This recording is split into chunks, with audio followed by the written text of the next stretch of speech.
Hi, everybody. This is Lee, and I'm still working on my tri state project, putting on an education forum for Medicare for All, the ARKLATEX region. I'm about one third towards my goal, and I'm still working to raise that up so I can keep going forward and schedule that event.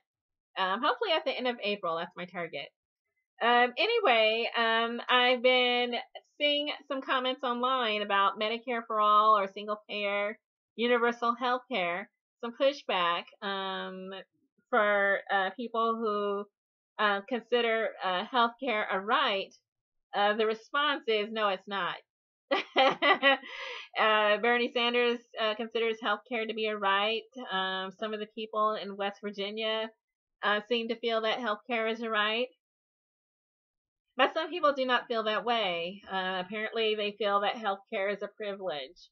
There goes the Hippocratic Oath, right? So I'm not going to dwell on that, but I am going to go to the U.S. Constitution and see if I can put something out there that might let people look at it a different way. That healthcare is a right. So this is from the U.S. Constitution. We hold these truths to be self-evident, that all men are created equal, that they are endowed by their Creator with certain unalienable rights, that among these are life, liberty, and the pursuit of happiness. And so for the sake of this video, I'm going to set liberty and the pursuit of happiness to the side, although they are important too. But since we're talking about healthcare, I'm going to focus on life as that right.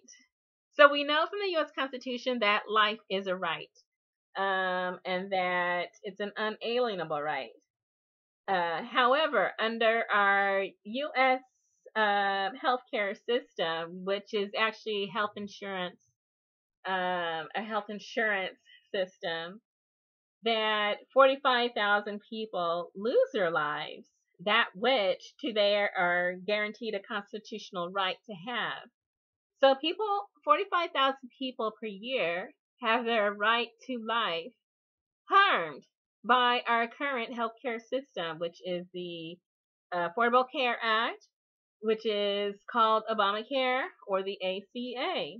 45,000 people per year lose their lives as a direct result of the current healthcare system that we have, or a health insurance system.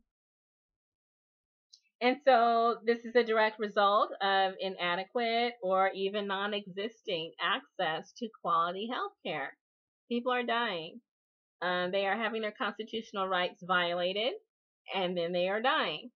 And so the United States has one of the highest rates of infant mortality of the industrialized nations. It is the United States that is failing to protect its children. And that this is an indication of quality of life, certainly quality of health care. And that on top of that, the United States also has one of the highest rates of maternal mortality, that women are dying as a result of the inadequate access to quality maternal care. Either carrying a child, they're pregnant, or in the process of giving birth, or as a direct result of having given birth, that they are dying. Also indicators of quality of life, certainly quality of health care. And so there are some who say, well, I'm not an infant, I'm not a woman, I'm not a mother, and so it's hard for me to care about things like that unless it happens to me, because we do know that some people are like that, and that's unfortunate, but hey, let's face it, it is what it is. And so if that doesn't move you, women and children, maybe something else will. That the United States, also of the industrialized nations, it is the United States that has the shortest lifespans of industrialized nations, which affects everyone, including those who are not women or children. So, this is what's happening, that our lives are being harmed. Our constitutional right to life has been harmed by our for-profit, corporate-controlled health insurance system. People are dying. And so John Conyers' bill, the H.R. 676, the Expanded and Improved Medicare for All Act, it actually solves this jeopardy that has been placed on our lives by the profiteering on sickness and death. That it's a for-profit system that has gambled on our lives, and we come up the loser. And so this is the solution: Medicare for all, single payer, universal health care, and that drug prices will go down. There's no premiums, no deductibles, no copays, things like that.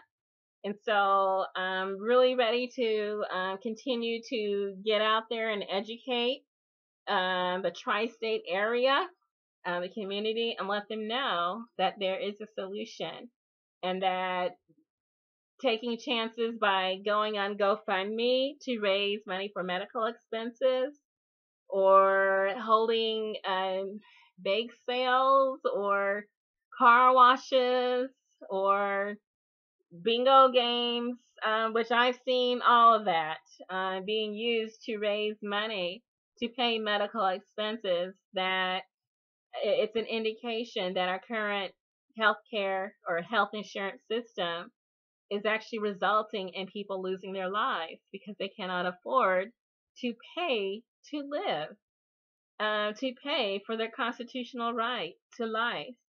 And so, again, I say that yes, healthcare is a right. It's a constitutional right. And that healthcare is required, as I've just indicated, through infant mortality, maternal mortality, through shorter lifespans, through the 45,000 that lose their lives each year. That healthcare is required to live, and therefore it is a right.